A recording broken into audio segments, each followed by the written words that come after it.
Sawakayoko, Gomatako, Avankabachi Sawakayoko,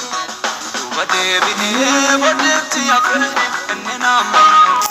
Anatole, Gadfagatera, Sichinariam, Gamo Jalina, Nijar Sadina, Irakoi Chachi, Wakayo Targe, Ergamalu, Satajaje, Rachisoke, Utuna Golu, Mormi Kalisa, Sustugode. Jesus to good, Umna Gormati, Canon Dumas, Jesus to good, Umna Gormati, Canon Dumas, Jesus to good, Umna Gormati, Canon Dumas, Jesus to good, Umna Gormati, Canon Dumas, Jesus to good, Umna Gormati, Canon Dumas.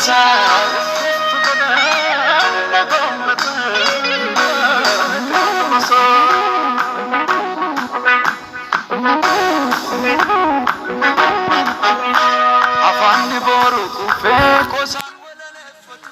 Jesus to bade na kumiti kanon kumasa ne kan satol fate kan korra fa butu Jesus to bade na kumiti kanon kumasa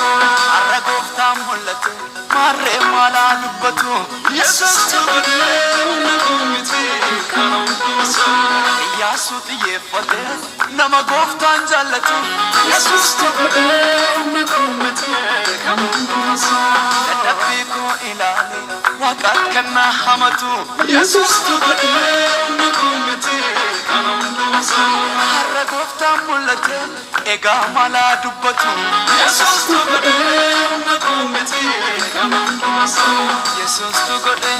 na kumiti kanon kumasa Jesus to bade na kumiti kanon kumasa Jesus to bade